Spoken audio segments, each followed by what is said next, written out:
नमस्कार, राधा पैठणीमध्ये आपलं स्वागत आहे. आज आपण बघूया की पदर कसा बनवला जातो. पदराचं काम हे खूप बारीक असतं. ते आता चालू आहे, आपण बघू शकतोय.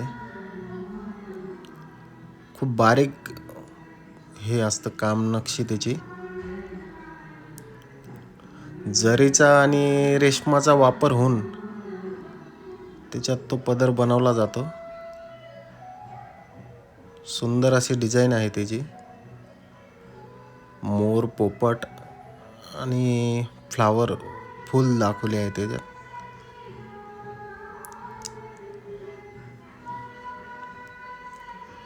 व्हिडिओ आवडला असेल तर लाईक, सबस्क्राईब करा. थँक्यू.